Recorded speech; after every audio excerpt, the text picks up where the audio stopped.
আসসালামু আলাইকুম ওয়া রাহমাতুল্লাহি ওয়া বারাকাতুহু।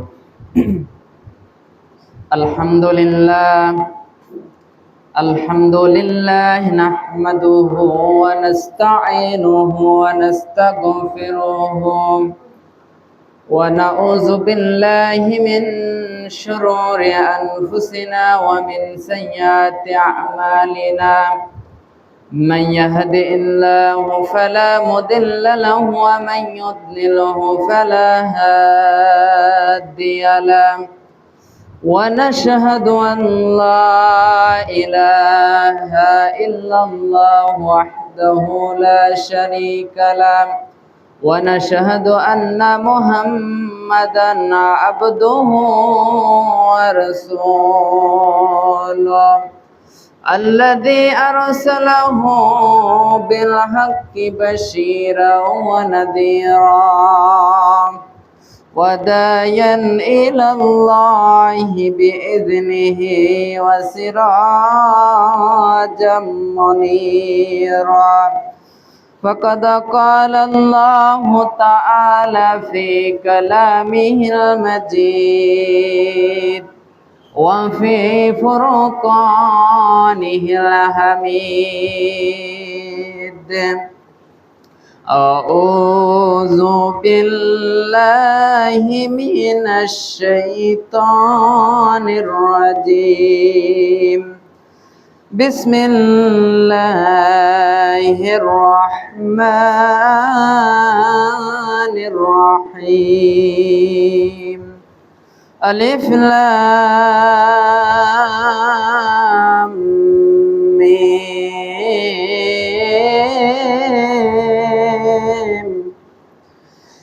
ذلك الكتاب لا ريب فيه هدى للمتقين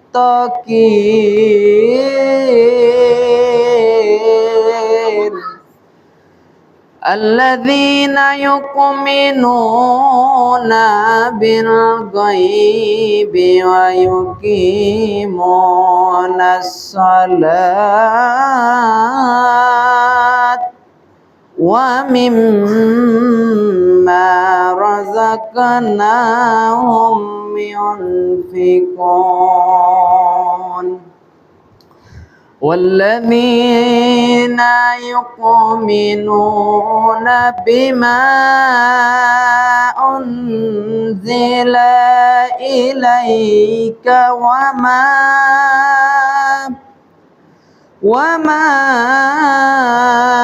أنزل من قبلك وبالآخرة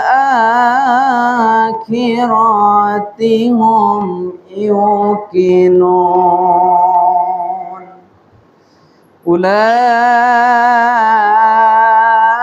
أولئك على هدى من ربهم وأولئك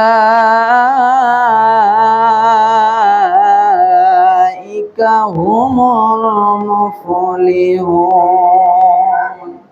আলহামদুলিল্লাহ, সমস্ত তারিখ ও প্রশংসা শুকরিয়া সেই মহান আল্লাহ সুবহানাহু ওয়া তাআলার যে আল্লাহ পাকের অশেষ দয়ায় একটি সপ্তাহ পর পবিত্র জুমার নামাজ আদায় করার জন্য আসার এবং বসার সুযোগ দান করলেন।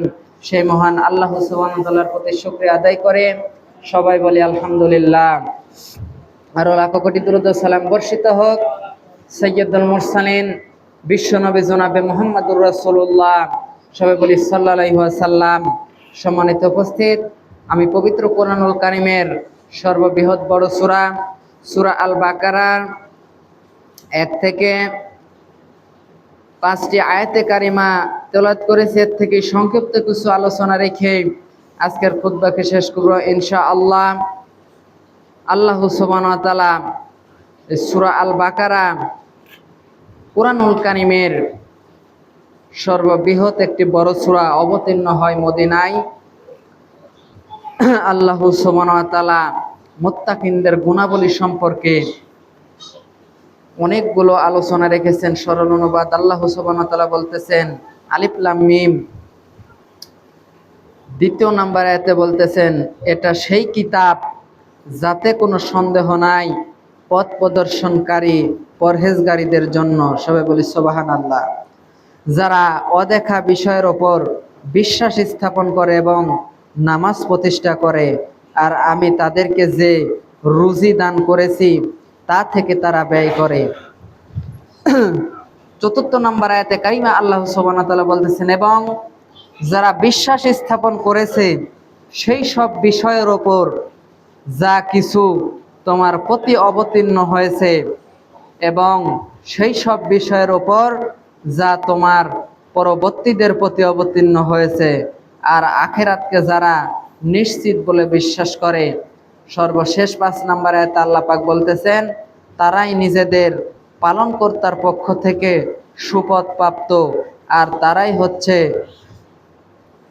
সফল কাম। আল্লাহ সুবহানাহু ওয়া তাআলা সরল অনুবাদ এইটুকু আমরা জানতে পারলাম। সূরাটির নামকরণ করা হয়েছে, এই সূরার নাম সূরাতুল বাকারা।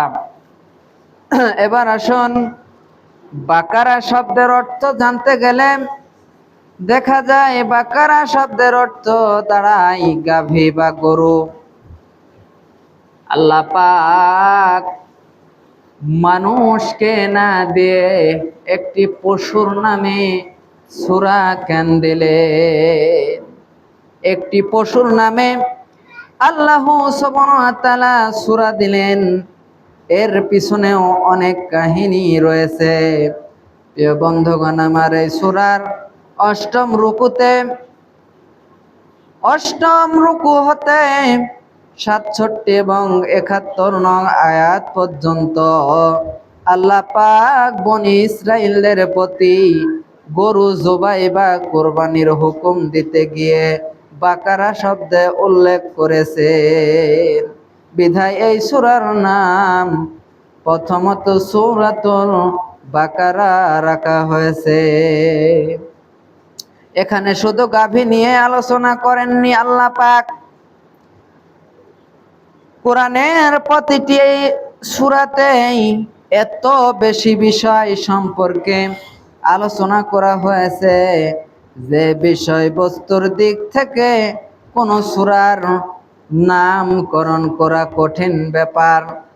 তাই মহানবী সাল্লাল্লাহু আলাইহি ওয়াসাল্লাম আল্লাহর নির্দেশে সূরার মধ্য থেকে কোনো একটি শব্দকে বেছে নিয়ে সূরার নামকরণ করেছে। এবার দেখেন এই সূরাটির নাজিল হওয়ার সময়কাল, কোন সময়ে আয়াতগুলো অবতীর্ণ হলেন। আল্লাহ সুবহানাহু ওয়া তাআলা নাজিল হওয়ার সময়কাল এমন একটি সময়ে সূরাটি অবতীর্ণ হলো। আয়াতে কারিমাগুলো, এই সূরার অধিকাংশ আয়াতই মাদানী জীবনের প্রাথমিক পর্যায়ে অবতীর্ণ হয়। অবশ্য এর কিছু আয়াত মাদানী জীবনের শেষের দিকে, যেমন সুদ হারাম হওয়া সংক্রান্ত আয়াত অবতীর্ণ হয়, কিন্তু বিষয়বস্তুর সাথে সম্পর্ক থাকার কারণে এই সূরার সাথে সংযুক্ত করা হয়েছে। আবার লক্ষ্য করুন, এই সূরার শেষের কিছু আয়াত হিজরতের পূর্বে মক্কায় অবতীর্ণ হয়েছিল। এই সূরার অধিকাংশ আয়াত মদিনায় হিজরতের পরে অবতীর্ণ হয়েছে বলে একে মাদানী সূরা বলে গণ্য করা হয়। এটা এমন একটি সূরা, এটা কোরআন শরীফের সবচেয়ে বড় একটি সূরা। এতে মোট 40টি রুকু রয়েছে এবং 286টি আয়াতে কারিমা আল্লাহ পাক নাজিল করে দিয়েছে। 286টি আয়াতে কারিমা আল্লাহ পাক সূরা আল বাকারায় নাজিল করেছেন বিশ্ব নবীর মাধ্যমে। বিশ্বের মুসলমানদের জান্নাতে যাওয়ার জন্য আল্লাহ পাক এই আয়াতে কারিমাগুলো নাজিল করেছেন। প্রিয় বন্ধুগণ আমার, সূরার বিষয়বস্তুর দিকে লক্ষ্য করলে দেখা যায় এই দীর্ঘ সূরায় ইসলামের মূলনীতিগুলোর অধিকাংশ বর্ণনা করা হয়েছে। এতে নামাজ, রোজা, হজ, যাকাত, কিভাবে বিবাহ করতে হবে, এরপরে তালাক, হালাল হারাম, ব্যবসা বাণিজ্য, জিহাদ, যুদ্ধনীতি এবং বিভিন্ন বিষয়ের নীতি নিয়ম নির্ধারিতভাবে আলোচনা করা হয়েছে।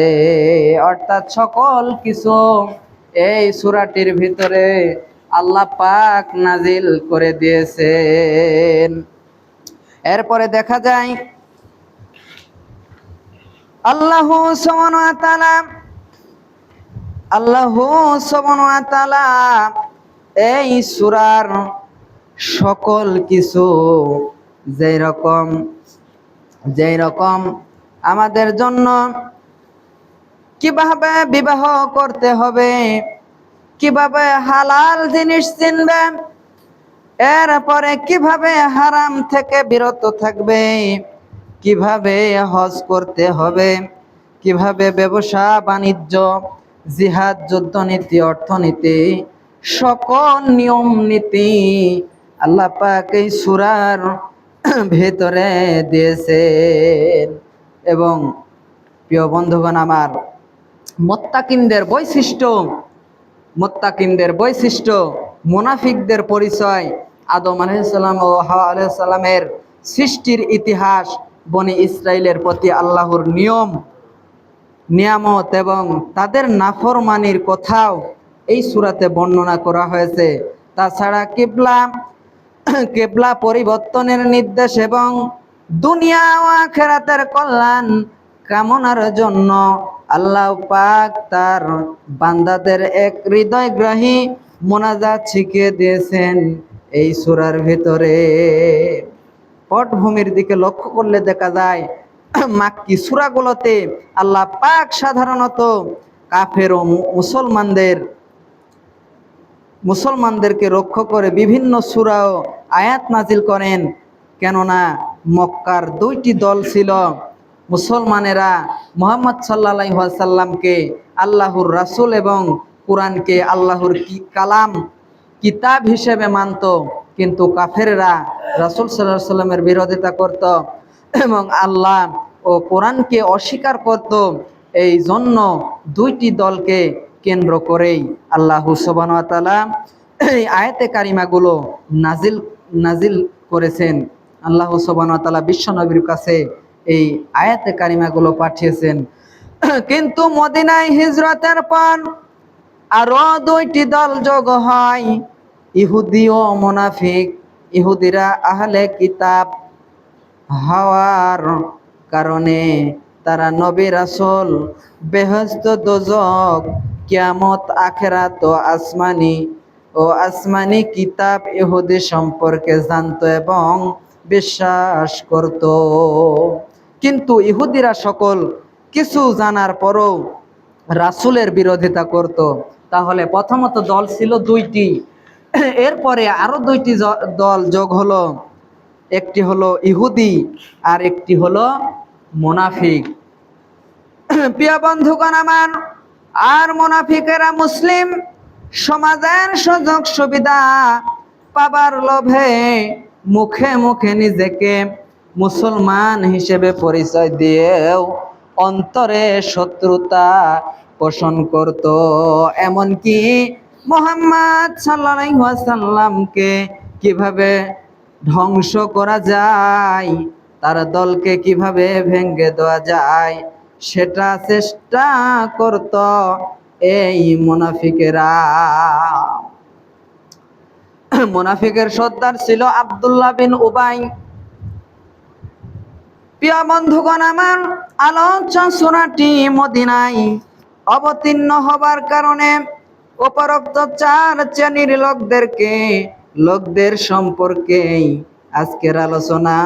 এবার চলে যাব শানে নজুলের দিকে লক্ষ্য করলে দেখা যায় কোরআন নামক কিতাবে উল্লেখ করা হয়েছে মুনজিহুল কুরআন নামক কিতাবে উল্লেখ করা হয়েছে যে মালিক ইবনে জায়ফ নামক জৈনক ইহুদি মুসলমানদের পবিত্র কোরআন সম্পর্কে এই বলে সন্দেহ সৃষ্টির অপচেষ্টা চালায় যে পরবর্তী আসমানি কিতাবে ভূমিষ্ঠিত পানি করা হয়েছে যে এই কোরআন সেই কিতাব নয়।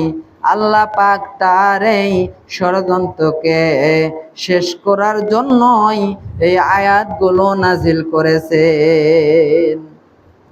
আল্লাহ সুবহানাহু ওয়া তাআলা ব্যাখ্যার দিকে গেলে দেখা যায় বলতেছেন আলিফ লাম মিম, এই তিনটি অক্ষর হরফে মুকাত্তাআতি যা বিচ্ছিন্ন অক্ষর বলা হয়।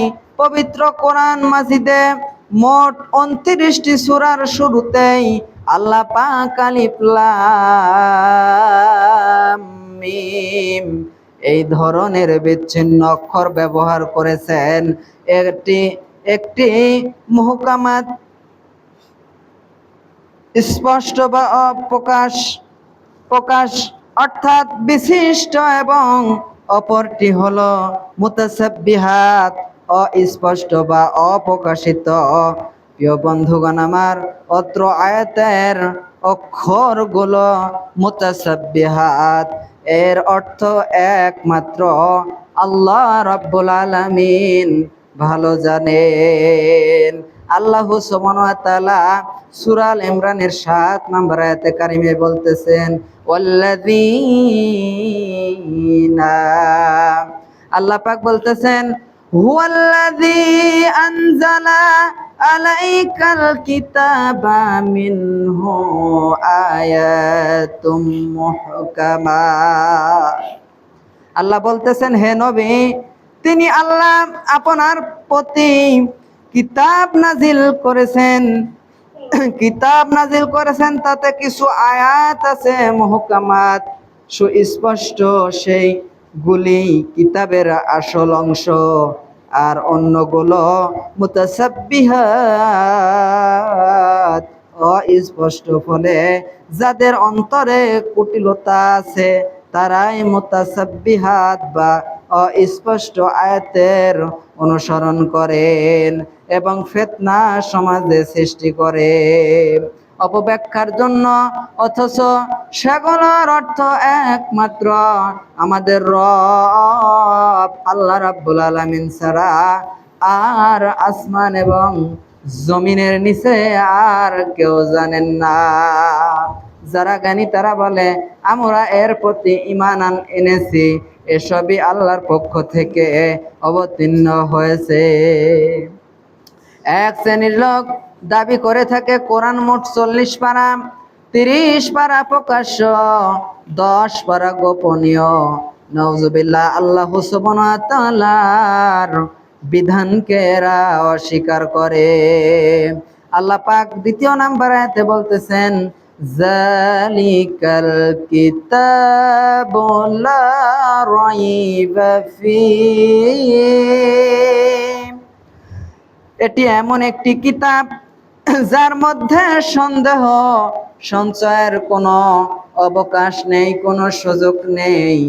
এটি এমন একটি কিতাব আল্লাহ চ্যালেঞ্জ করে সূরার 23 নং আয়াতে ঘোষণা করে বললেন আমার বান্দা মুহাম্মদ সাল্লাল্লাহু আলাইহি ওয়াসাল্লামের প্রতি যে কিতাব অবতীর্ণ করেছে সেই ব্যাপারে যদি কোনো সন্দেহ থাকে তাহলে এর মতো একটি সূরা রচনা করে নিয়ে এসো এবং আল্লাহ ছাড়া তোমাদের সেই সব সাহায্যকারী আছে তাদেরও সাথে নাও যদি তোমরা সত্যবাদী হয়ে থাকো।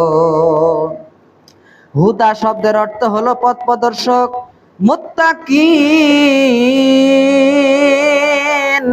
খোদাভীরু পরহেজগার লোকদের জন্য আল্লাহ পাক মুত্তাকিন শব্দটি ব্যবহার করেছেন। প্রিয় বন্ধুগণ আমার, কোরআন 3 শ্রেণীর মানুষের জন্য পথ নির্দেশক হিসেবে এসেছেন।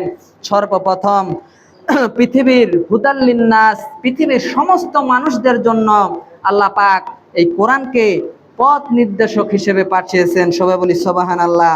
সেটি হোক খ্রিস্টান, বৌদ্ধ, হিন্দু, মুসলিম। দ্বিতীয় নাম্বার পথ নির্দেশক হিসেবে এসেছেন মুসলমানদের জন্য। তৃতীয় নাম্বার আল্লাহ পাক বিশেষ করে মুসলমানদের ভিতরে যারা মুত্তাকি এদের জন্য কোরআন এসেছে। এখানে খাস করে কোরআনকে মুত্তাকিনদের জন্য হেদায়েত লাভ করার কিতাব বলা হয়েছে। আল্লাহ রাব্বুল আলামিন পরবর্তী দুটি আয়াতে মুত্তাকিনদের 5টি গুণের কথা উল্লেখ করে আলোচনা করা হয়েছে। প্রথম নাম্বার গুণ মুত্তাকিনদের, আল্লাহ বলতেছেন ইউমিনুনা বিল গায়ব। মুত্তাকিন যারা তাদের 5টি গুণ রয়েছে। এক নাম্বার গুণ হলো তারা অদৃশ্য বিষয়ে বিশ্বাস স্থাপন করে। আমরা নবীকে দেখি নাই, আল্লাহকে দেখি নাই, না দেখে শুধুমাত্র শুনে নিয়ে আমরা মেনে নিয়েছি আমাদের রাসূল এবং আল্লাহকে। এই হচ্ছে অদৃশ্য বিষয়ের প্রতি ঈমান আনা। এবার যদি প্রশ্ন করা যায় ঈমান কি জিনিস, ঈমানের স্তর কয়টি ও কি কি, আলোচনা অনেক লম্বা হয়ে যাবে। দ্বিতীয় নাম্বার গুণ হলো ওয়ায়ুকিমুনাস সালাত। যারা মুত্তাকি তারা নামাজ প্রতিষ্ঠা করে। হাদিসে এসেছে কুফর এবং আবেদের মুসলমানদের মধ্যে পার্থক্যকারী হলো নামাজ। প্রিয় বন্ধুগণ আমার, যে ব্যক্তি ইচ্ছা করে নামাজ ত্যাগ করলো সে কুফরি করলো। তাই চেষ্টা করব আমরা সকলে আল্লাহ তোমার ফরজ বিধান 5 ওয়াক্ত নামাজ আমাদের সকলকে আদায় করার মতন মন মানসিকতা সুযোগ তুমি দান করে দিও। সবাই বলি আল্লাহুম্মা আমিন। নামাজ ব্যক্তিগতভাবে আদায় করলে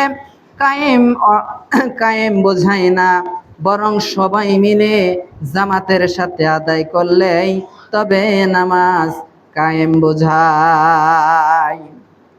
প্রিয় বন্ধুগণ আমার, রাষ্ট্রীয়ভাবে নামাজ কায়েমের প্রসঙ্গেও আল্লাহ তাআলা সূরা হজের 41তম আয়াতে কারিমায় বলতেছেন, তারা যখন দুনিয়ার নেতৃত্ব কর্তৃত্ব পায় তখন তারা প্রথমেই নামাজ কায়েম করে, যাকাত আদায় করে, ভালো ভালো কাজের আদেশ দেয় এবং সমাজের অন্যায় খারাপ কাজে বাধা সৃষ্টি করে।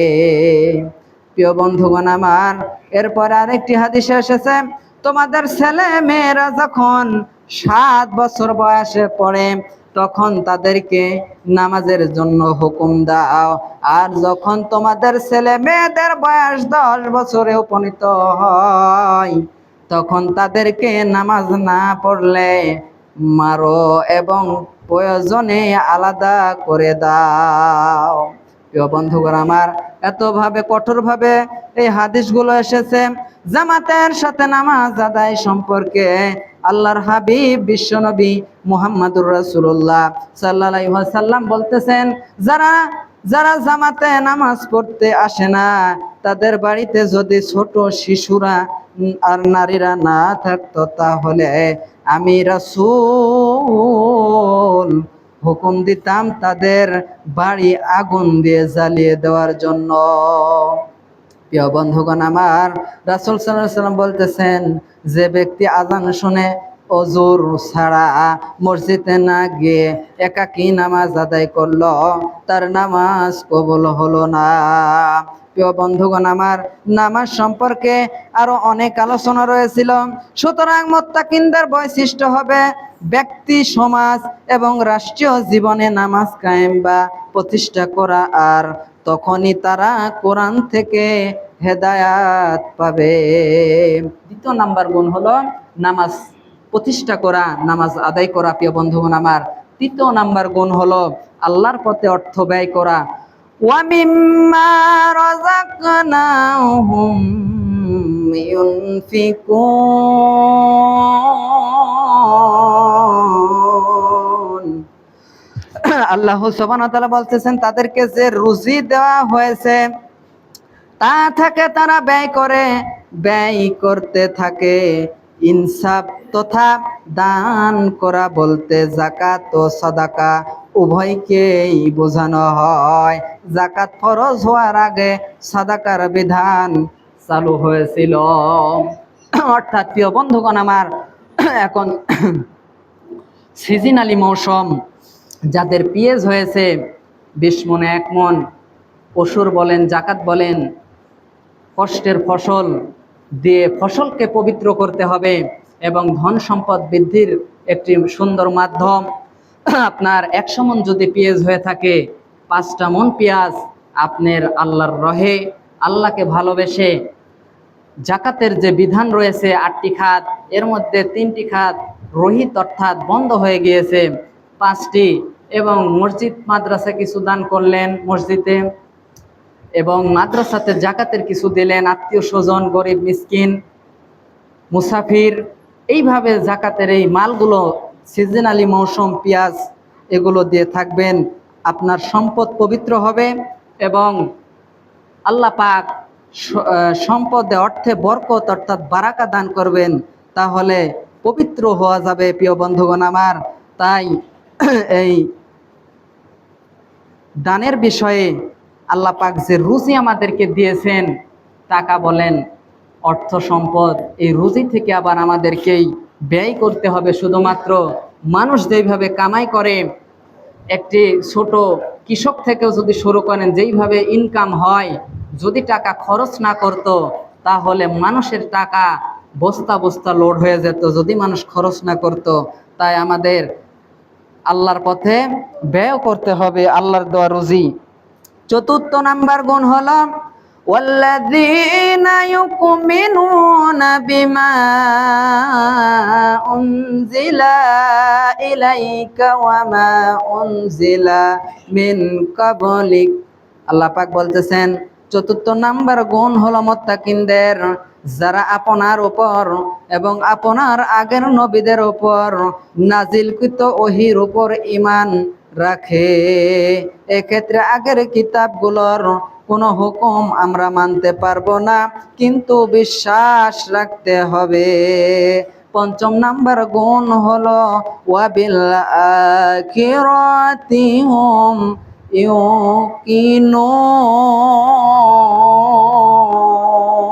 ইউকিনুন, তারা পরকালের প্রতি দৃঢ়ভাবে বিশ্বাস রাখে। এটা মুত্তাকিনদের 5ম এবং সর্বশেষ বৈশিষ্ট্য। প্রিয় বন্ধুগণ আমার, আজকে আমরা অনেক মানুষ মনে করে থাকি যে পরকাল কি জিনিস, মরে গেলেই তো সব শেষ, আমাদের এই জীবন আসল জীবন নয়, পরকালীন জীবন হচ্ছে আসল জীবন। আমরা এই পৃথিবীতে এসেছি কিছুদিনের জন্য মুসাফির হাওলাতে, পরকালীন জীবন আমাদের আসল জীবন। তাই সেই জীবনের প্রতি বিশ্বাস রাখতে হবে। এটি হচ্ছে মুত্তাকিনদের 5ম নাম্বার বৈশিষ্ট্য। আজকের আলোচনার শিক্ষণীয় দিক হলো 5টি। 1 নাম্বার আলিফ লাম মিম এর মতো বিচ্ছিন্ন হরফ সম্পর্কে জ্ঞান লাভ।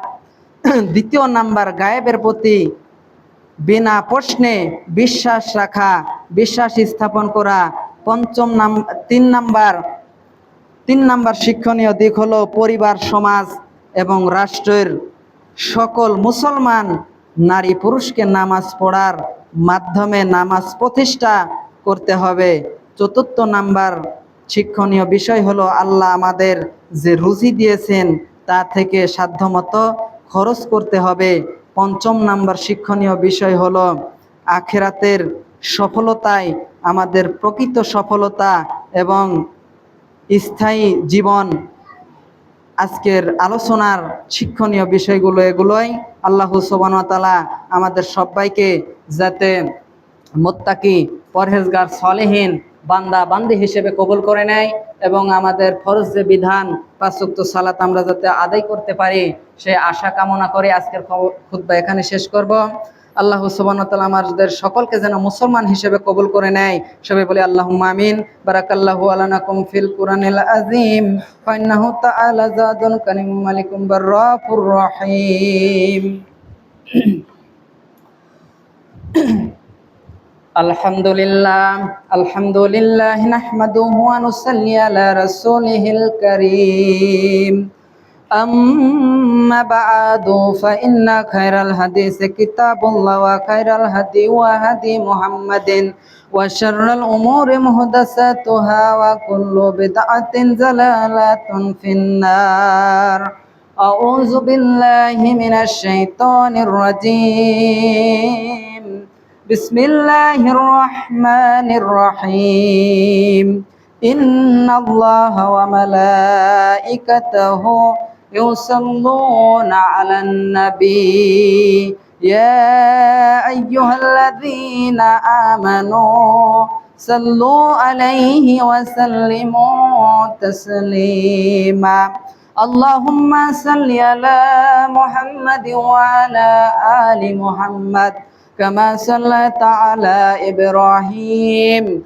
وعلى آل إبراهيم إنك حميد مجيد اللهم بارك على محمد وعلى آل محمد كما باركت على إبراهيم وعلى آل إبراهيم إنك حميد مجيد اللهم أعز الإسلام والمسلمين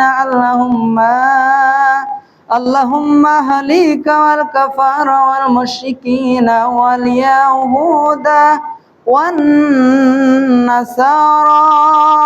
إن الله يأمر بالعدل والإحسان وإيتاء ذي القربى وينهى عن الفحشاء والمنكر والبغي يعظكم لعلكم تذكرون ولذكر الله تعالى وعلى وعز وتم وهم أكبر